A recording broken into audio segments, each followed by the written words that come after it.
We're Mighty Morphin Power Nerds!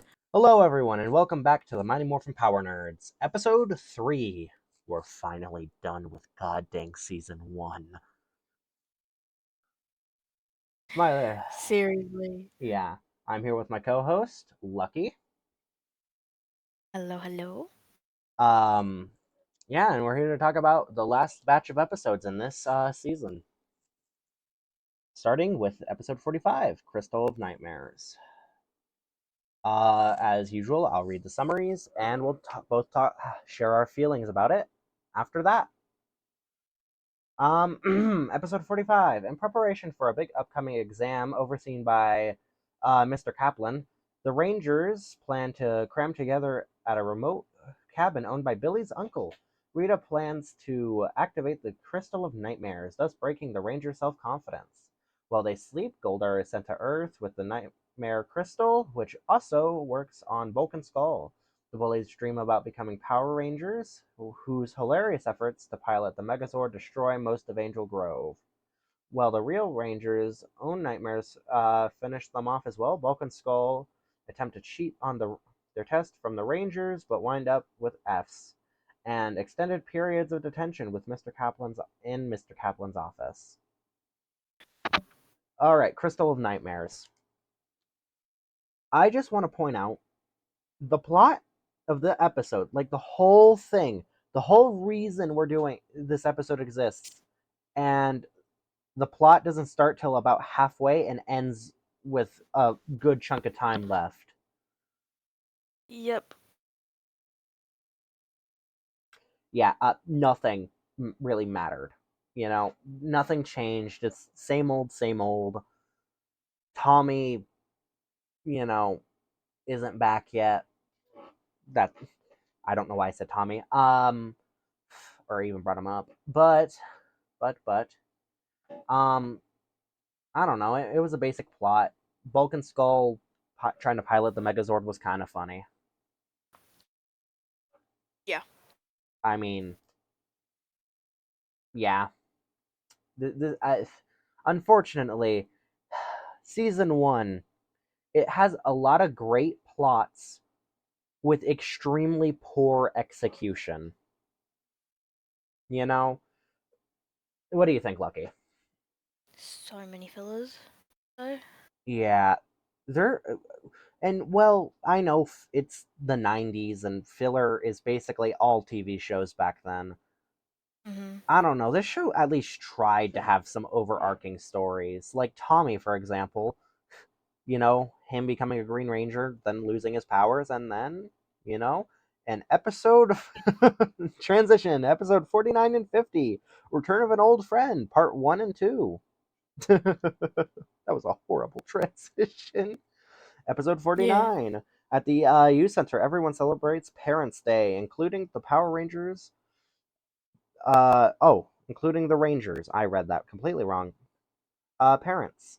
Rita has a brilliant scheme: trap the parents in her dark dimension and hypnotize Billy to steal the Dragon Dagger from the command center. He gives it to Goldar and makes the Power Rangers choose between their parents and their power coins, but Goldar double crosses them and teleports them away. When everything seems hopeless, Jason pulls out the green power coin and reveals his own deception. 50 before we actually talk about the episode. Tommy arrives at the youth center but is puzzled to find it empty. Then he is teleported to the command center. Zordon plans to re-energize the dragon coin and bring back the Ranger back. The transfer is successful, and Tommy confronts Goldar and retrieves the five power coins. The Power Rangers back in action while Tommy, by their side once again, face the latest Finster's creations, Drummel. Drummel. Drummel? Dramel. Whatever. Screw Mm-hmm. it. Honestly, the only good part about this episode is unfortunately the fact that Tommy's in it. I will actually mention something we didn't mention while we were watching it. Mm-hmm. Tommy's parents never appear. Huh. They don't. You I didn't never even think see about Tommy's it. parents. We have no clue who his parents are at all. Not even in the slightest. Obviously, he's gotta have them. I mean, they could be dead. He could be orphaned. He could be living with an uncle. I don't know. Um, everyone acts like the others are going to be disappointed when they give up their power coins, even though no one was actually upset. Like, I'm sorry, guys. After the like 3 other people in front of them gave away their power coins already, like Yeah. I don't understand it. I could forgive that. I really could. If it weren't for the fact that they were just sitting in the dark dimension, no care in the world. And tell me, Lucky, did they not create a specific device to tell?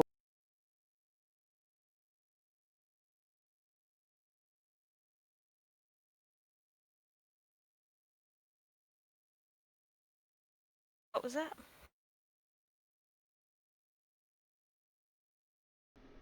As I was saying, before my mic turned off.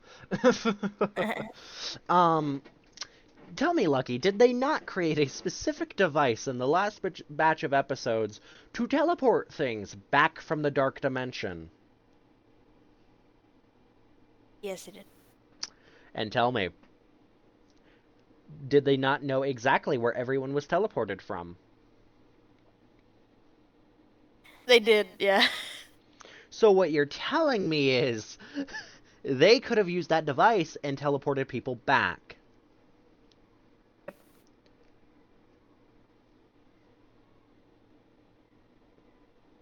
Yeah, just pointing that out because I think that's worth bringing up. Especially because they want to bring up the episode that device appeared in. You know? Oh, man. Power Rangers has so many plot holes. Especially one in a specific crossover between 2 Red Rangers that we will talk about later. Right, Lucky? Lucky? Oh, yes. I was trying to think for a second which one you were talking about, and it clicked. Oh. No, a very specific crossover. The walking, Mm-hmm. talking plot hole. We'll get to him Yep. much, much later. Yep. Um, yeah, I mean, Tommy's back. That's cool.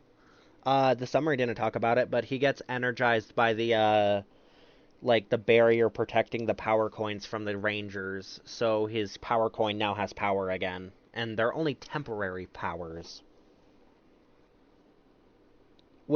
So assuming him losing his powers means he demorphs, right? Yeah. What if he's in the middle of a fight and everyone just sees him demorph because he lost his powers? You That would know? be interesting. You know? Everyone knows who the Green Ranger is, and then all their identities are figured out because Tommy hangs out specifically around a group of 5. Yeah. Also, wear the colors representing the Rangers. You guys wear all the same Ranger. You wear the same colors as the Rangers. Your body types are really similar. Huh? And you even sound the same. No one can figure it out though. Which I'm pretty sure we've said. Don't know how they haven't figured it out already. Oh yeah, no, we've said that 1,000 times. They're always gone. It's the Superman dilemma. No, I think in later seasons they don't have secret identities. They're public figures. In some, yes. In some, I think RPM specifically, they are public figures. Yep. They're like public Light superheroes. Lightspeed Rescue is another one. Um, Where they're like, yeah. Or at the very least, they don't care about a secret identity. Hmm. Because they demorph in front of people all the time in Power Rangers. Or they'll Yeah. show up unmorphed and then morph with people around, you know? I Yeah. don't know. Power Rangers is very inconsistent when it comes to the rules of the Power Rangers. All right. Um, I Mm-hmm. will mention this really quick for this. I do remember there is an episode in Ninja Storm, which we'll get to when we get to Ninja Storm properly, but Mm-hmm. they do in fact actually like they were gonna morph, realized that they were in front of a bunch of people, and then moved away.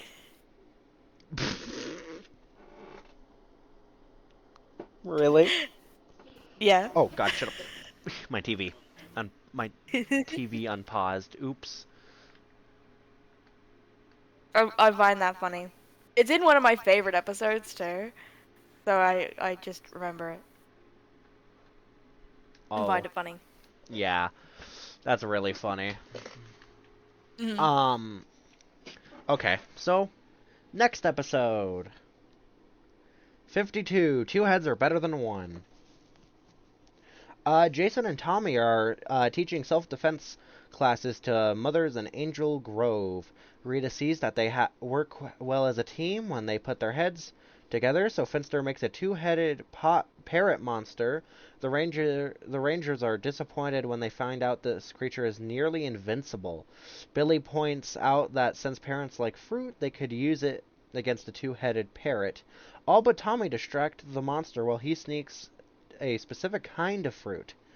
Furious, Rita sends putties to steal all the fruit in the area. A desperate Tommy must think quickly to find a solution before time runs out. Fortunately, Ernie has a specific type of fruit that Tommy needs to distract the two-headed parrot. Huh. Don't remember this episode all that well.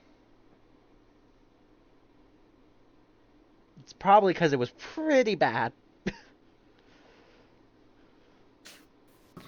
Like one thing I think I noticed is how it was like two boys teaching women self-defense. Yeah.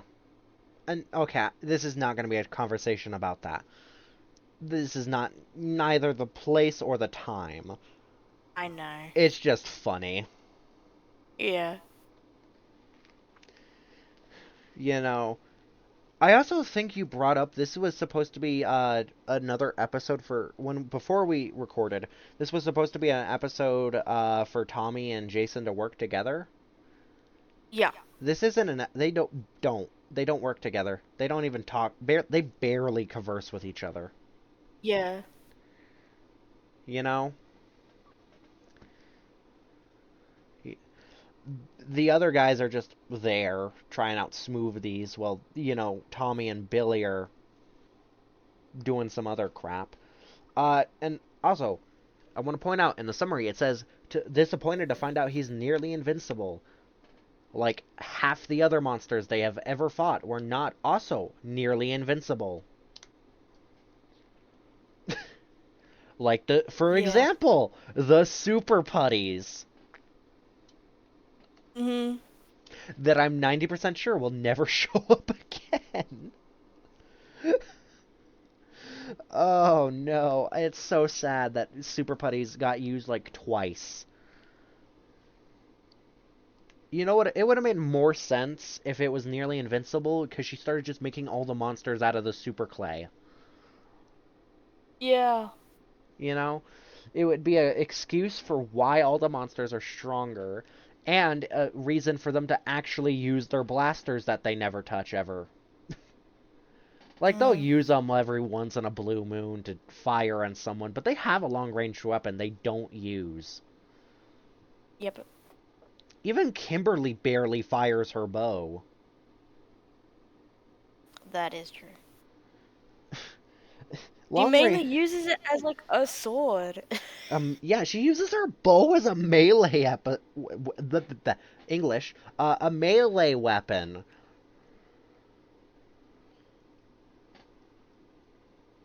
That it's, uh, I promise you guys, I actually love Mighty Morphin Power Rangers. I really do. But unfortunately, this season suffers from heavy, heavy, boring episodes. A lot of them.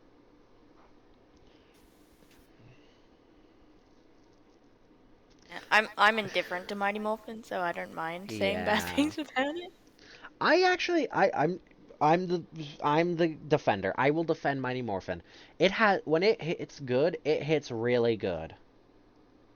For example, Green with Evil. The best parts of that season are some of the best parts of Power Rangers in general.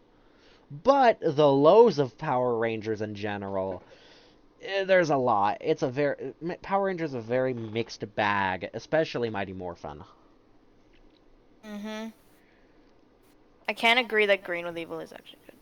Yeah, it's. But if you want to know our thoughts on Green with Evil, go check out episode 1. Um, but that brings us to our next episode we watched, 57. Enter the Lizinator. I will bring up something really funny. Kimberly helps out her young cousin Kelly. Whoa, Kimberly helps her young cousin. Oh, okay, English. Kimberly helps her young cousin Kelly try to make the junior high school cheerleading squad. But Rita plans to use Kelly to lure the Rangers into a battle with the muscular Lizinator by having Squad and Babu kidnap her. That's it. That's the summary.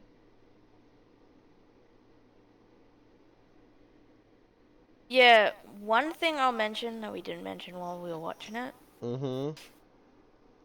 Squall and Babu could have kidnapped Kelly while Kimberly and Tommy were fighting the putties. Isn't that what they do? Nope. No? They were till they're done. I'm really. I don't remember it. Man, I don't remember these They episodes very well. I'm gonna be honest, these episodes are a blur. They're boring. We just wanted to get through them and they finish this season. Tommy and Kimberly beat the putties, and then Kelly yells out for Kimberly to help her, and they run towards her after the putties are gone. That's. Oh, wow. Well, it's Squad and Babu. Who cares? They're stupid anyway. Yeah. The Lizinator. I am 90% sure is a reference to the Terminator. And Arnold Schwarzenegger specifically. And the Lizinator does a horrible accent. It sounds awful. um, we're not gonna linger on it too much. It's just wow kind of things, you know. Mm. It's a meh episode like always, and that brings us to episode 60, the finale of season 1 of Mighty Morphin Power Rangers. Episode 60. Zack is so madly infatuated with Angela that he wants to impress her with a pair of pearl earrings, but can find none that are affordable. Just when he gives up, and an unexpected opportunity presents him with precisely what he sought. Little does he know that Rita has plans for his date with Angela, especially when the earrings cast a spell on all but Tommy and Zack. Both must face the Oysterizer who shoots acidic goo from his stomach. Wow, that missed like half the episode, which is good. Summary should not be giving you plot synopsis. um,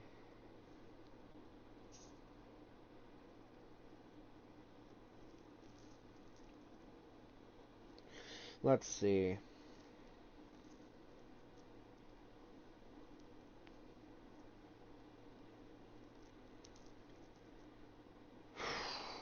Okay. Sorry, I'm just collecting my thoughts, guys. You know why? Because there's not much to talk about. This episode sucks. badly.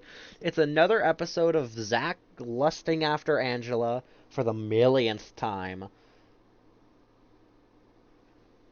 And the end of the episode just ends with her saying, yeah, I was a little too materialistic. Really? That's how you want to end the episode? Oh, Megazord works underwater. Even in deep oceans, where the light doesn't reach, and should be powerless according to Green with Evil. Another plot hole. Maybe they were close enough to the surface for light. Who knows? I just find it really funny. Angela, yeah, the pearl earrings cast a freezing spell. For some reason, Tommy and Zach didn't get frozen because they were somehow out of range. Yeah. Unfortunately, guys, this episode of the podcast is just gonna be a meh. I apologize. These episodes kind of sucked. I'm gonna be honest.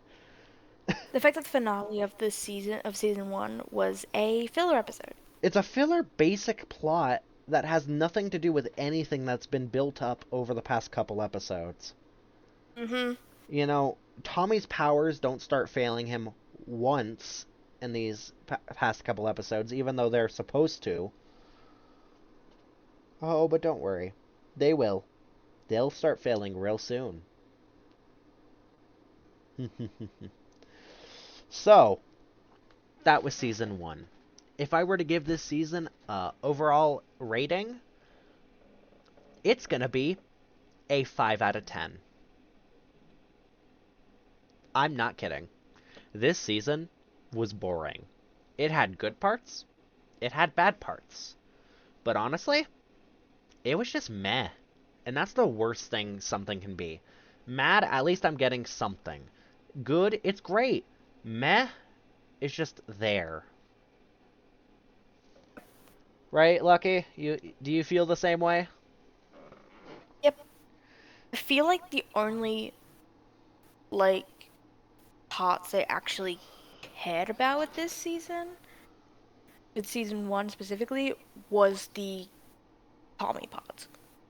And that's great, because I love Green Tommy. Evil Yeah. and Green Kindle. Yeah. No, I mean, yeah. That's like the only things that were really good. Honestly, if you're gonna watch Mighty Morphin Power Rangers, I recommend you watch the first episode, maybe one or two before Green with Evil, and then the Green Candle, and then maybe one or two after that. That's it for season 1. I can't recommend you watch anything other than those Tommy episodes. Because honestly, season 1 is just a mixed bag of meh. Oh, and don't forget, what was it called? Return of an Old Friend. That one too. Don't forget that one. That one's important. But that means next episode. Huh. I heard a little something about someone's getting a costume change, Lucky. Yeah. I wonder what that could be about. And we'll find out next time on the Mighty Morphin Power Nerds. We'll see you next time. Bye.